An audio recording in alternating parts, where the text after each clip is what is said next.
안녕하세요. 세상이 넓으니 별의별 사람들이 참 많이 있는 것 같습니다. 저는 돌싱이지만 아들 하나 있는 애 아빠 50대 남성입니다. 한때는 화목한 가정을 꾸리고 있었지만 이젠 지겹고 자신이 없네요. 애들만 데리고 안정적으로 사는 게 삶의 목표가 되었습니다. 제 지나간 과거들을 들으시면 제 마음을 좀 이해해 주실 듯하고 제가 잘못된 마음을 먹은 것인지 조언이 필요하여 글을 올리게 되었습니다. 어릴 적 그렇게 부유한 환경이 아니었던 저는 다른 애들과 같이 그럭저럭 살아가고 있었습니다. 그냥 딱 굶지 않는 정도였습니다. 그렇게 국민학교 시절과 학창 시절이 지났습니다.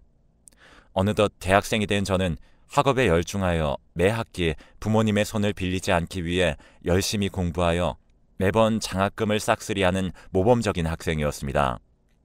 시간이 흘러 졸업을 하고 취업 준비를 하기 위해 서울에 집을 알아보는데 당시 제 돈으로는 고시원조차 힘들었었습니다.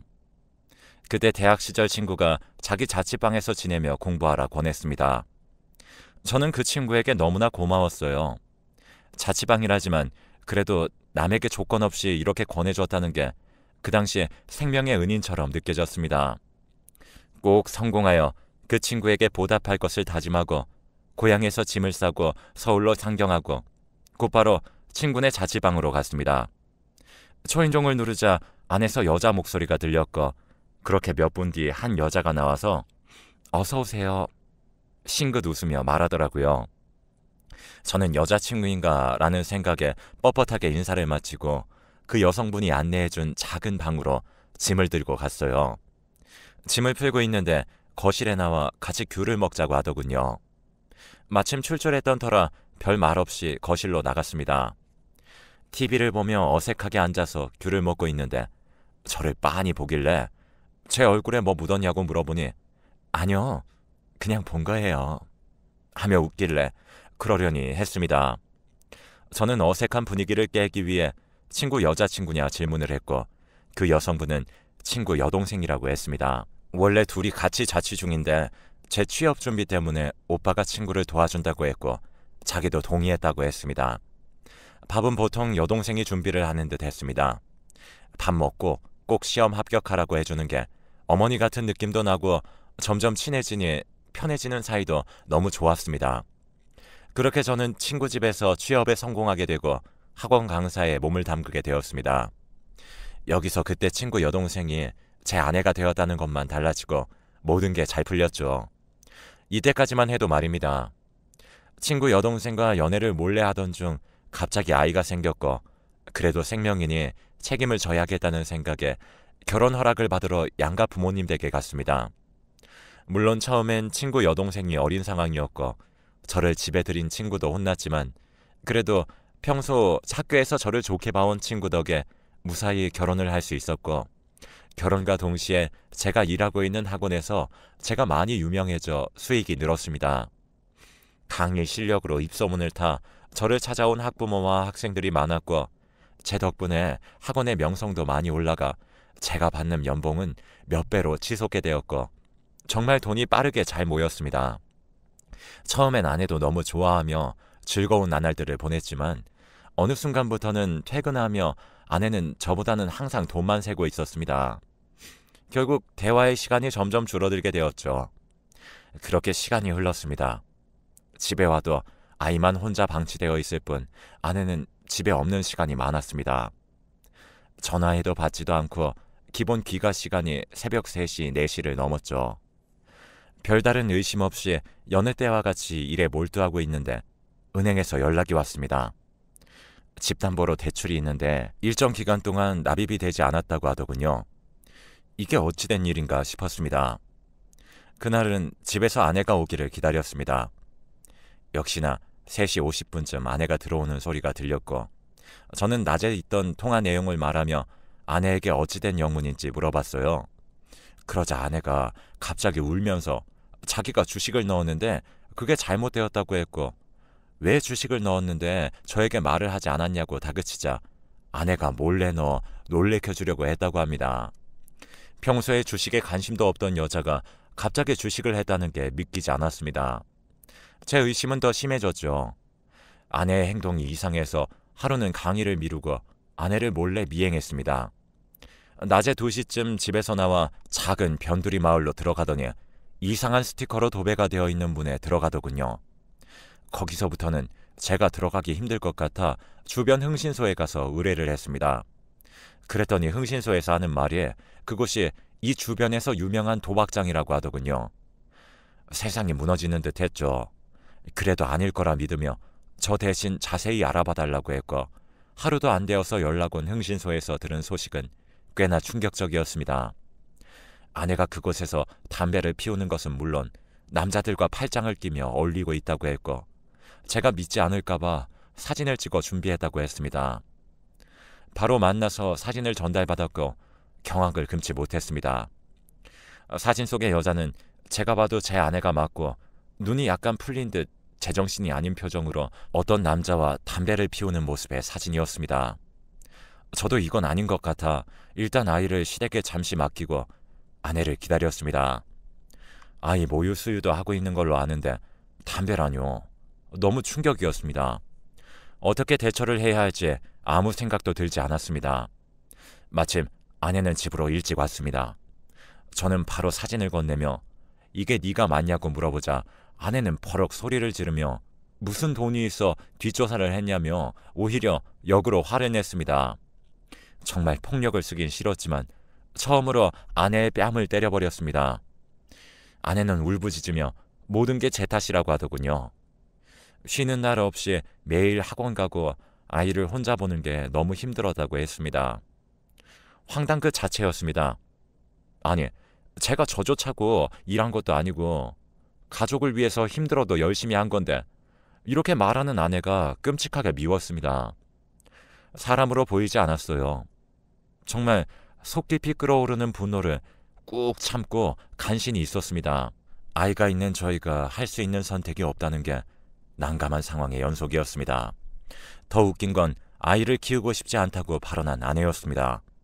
보통 같으면 생각할 시간을 가지며 서로 화를 시킬 시간을 가졌을 테지만 그 말은 제가 도저히 용납할 수 없는 발언이었습니다. 육아가 장난이 아니잖아요. 그렇게 제 입에서 나오지 말아야 할 발언이 나왔습니다. 우리 이혼하자.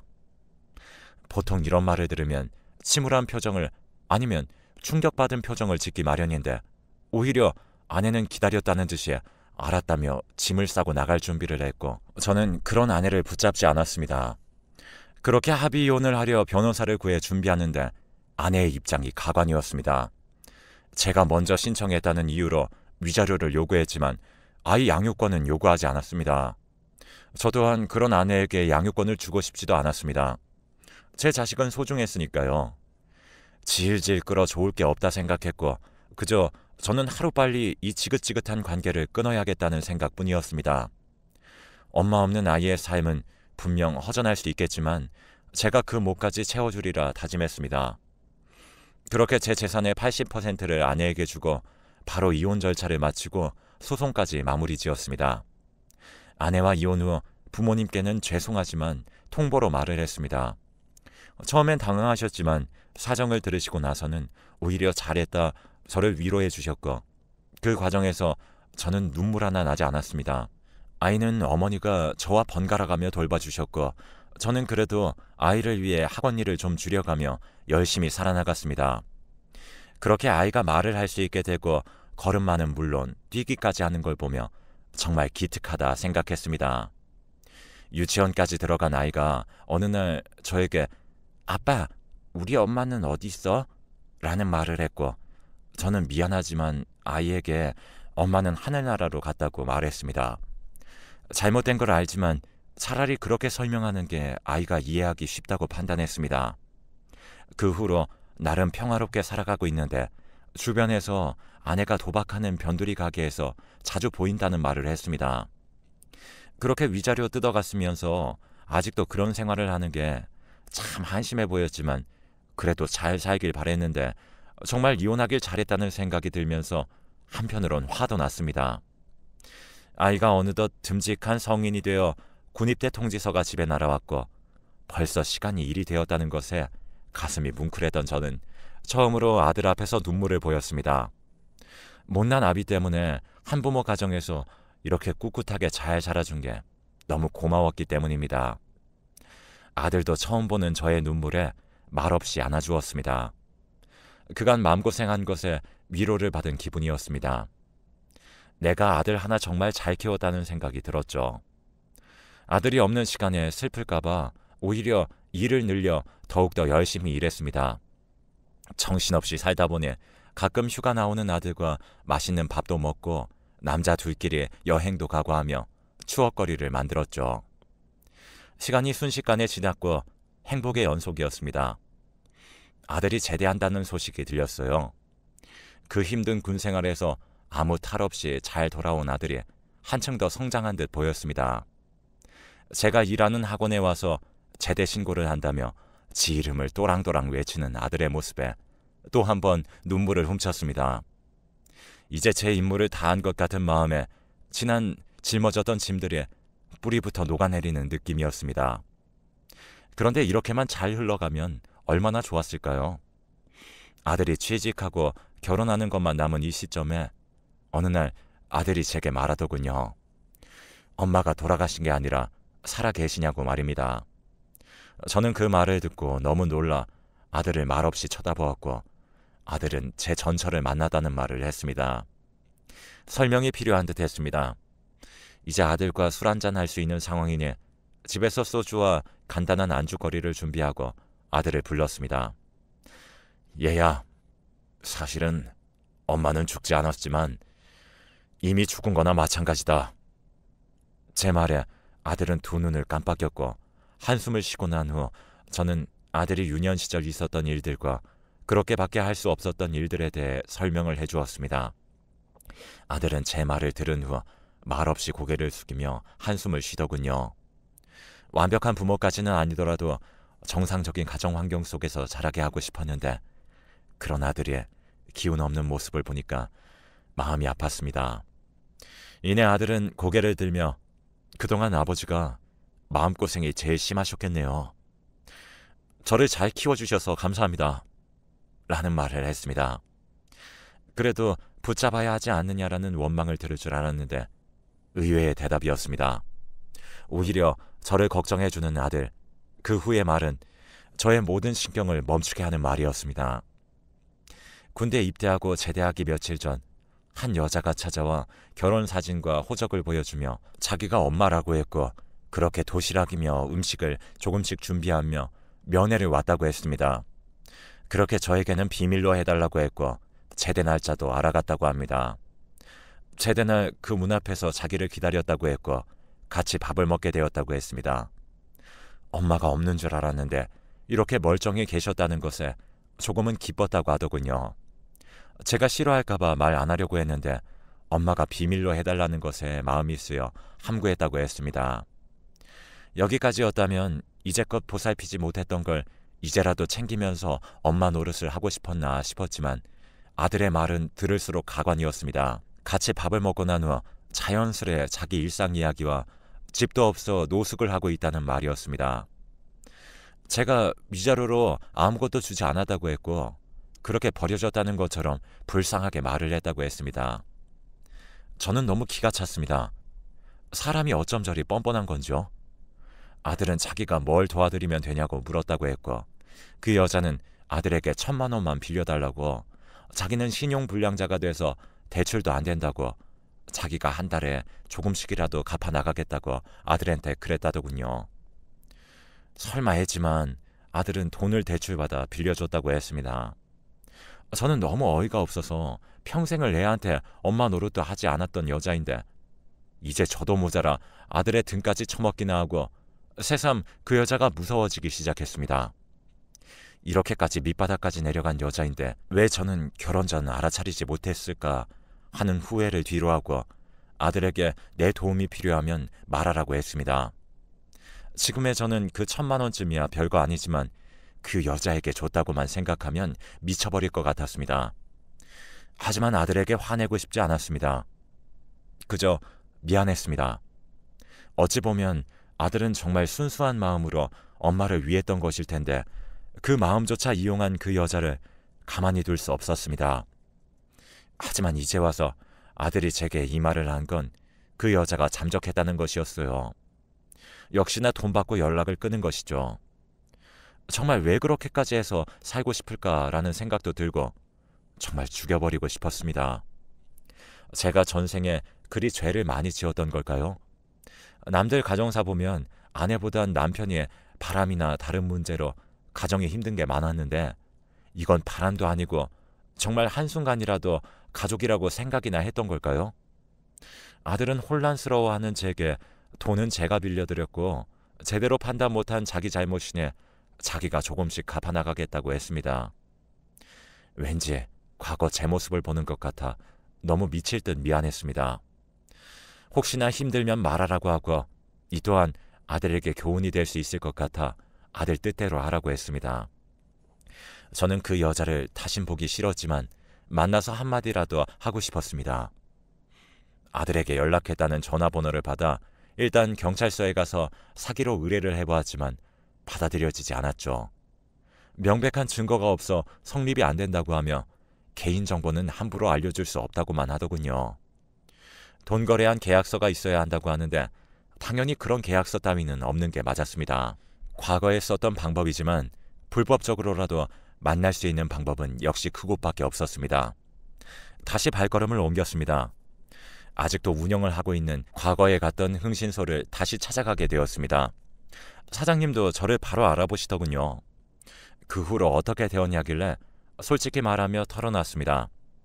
그랬더니 제게 건네받은 번호를 보며 이 번호 주인 찾으면 되는 거냐 그러셨고 저는 말없이 끄덕였습니다. 그렇게 일주일 정도 지나고 흥신소에서 연락이 왔습니다. 전처를 찾은 것 같다고. 핸드폰 주인은 아니지만 추적 중 핸드폰 주인과 같이 있는 걸 목격했다는군요. 그렇게 그분이 알려주신 장소로 당장 차를 끌고 갔습니다. 아무것도 없는 적막한 동네였습니다. 사람 소리조차 들리지 않는 폐가만 있는 동네였습니다. 주변 건물에 페인트 칠로 재개발이라고 쓰여 있는 걸 보니 재개발 구역인 듯 했습니다.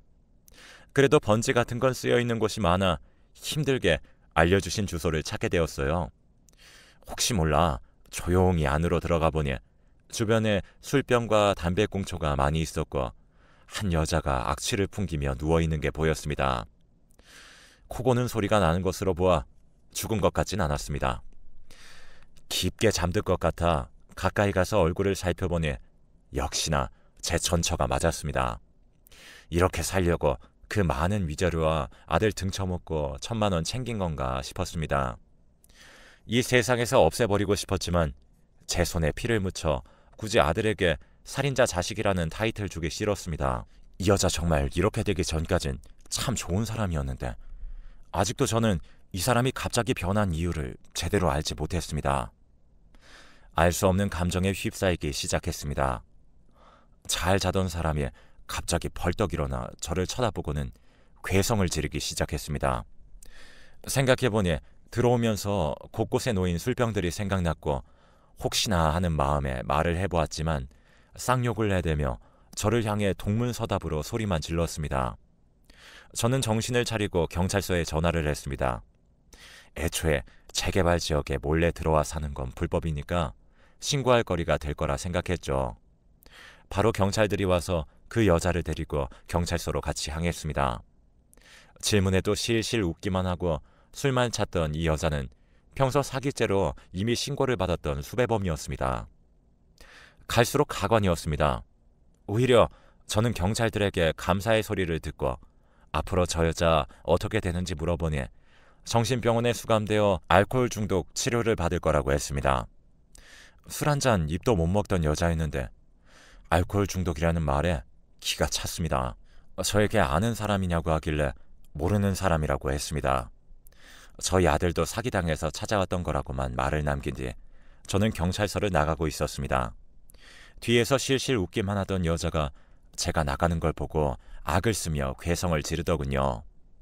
제가 자기를 신고했다는 건 아는 듯 했습니다. 제게 남편이라고 갑자기 소리치는 그 여자 때문에 당황했지만 저는 당당하게 확인해보라고 남편 아니라고 말하고 미친 여자인 것 같으니 빨리 수감시켜달라는 말을 남기고 그곳을 빠져나왔습니다. 이혼 후 한 번도 생각이 안 났었다면 거짓말이겠지만 그래도 이 정도로 나빠져 있을 거라 생각하지 않았던 제게 정말 드라마틱한 충격이었습니다. 사람은 쉽게 변하지 않는다는 교훈도 받았고 그저 인생을 살아오면서 똥 밟았다는 생각을 하기로 했습니다. 그나마 좋은 추억이라도 마음에 품으려고 했는데 그마저도 사치였던 것 같습니다. 아들에겐 비밀로 하려고 합니다. 날 떠나고 못 사는 게 마음이 후련할 줄 알았는데 오히려 마음이 무거웠습니다. 이 마음도 오늘까지만 간직하고 훌훌 털어버리려고 합니다. 현실에 일어나지 않을 것 같은 일이 제게 일어나니까 웬만한 일은 별로 충격도 받지 않게 됐습니다. 이건 감사해야 되는 거겠죠. 전처가 앞으로 어떻게 지내는지 궁금하지도 않지만 평생을 치료받다가 생을 마감하지 않을까 싶습니다. 지금 저는 아들과 평소처럼 소소한 생활을 보내고 있습니다. 아직 제 나이 50대인데 저는 제가 나이가 많다고 느끼지 않아 젊은 친구의 젊은 기운을 많이 받을 수 있는 강사직을 아직 계속하고 있습니다. 제 글로 어떤 분께는 위로가 되지 않을까 하는 생각도 듭니다. 저 같은 인생을 산 사람도 일이 잘 살아가고 있습니다. 제 대처법이 그리 현명하거나 어른스럽지 못한 경우도 많습니다만 전 그때 당시 제가 할 수 있는 최선의 방법을 했다고 생각합니다. 그래서 지금 후회는 전혀 없습니다. 앞으로 아들과 열심히 행복하게 살아가려고 합니다. 긴 글 읽어주셔서 감사합니다. 이 글을 읽으신 모든 분들에게 행운이 있기를 빕니다.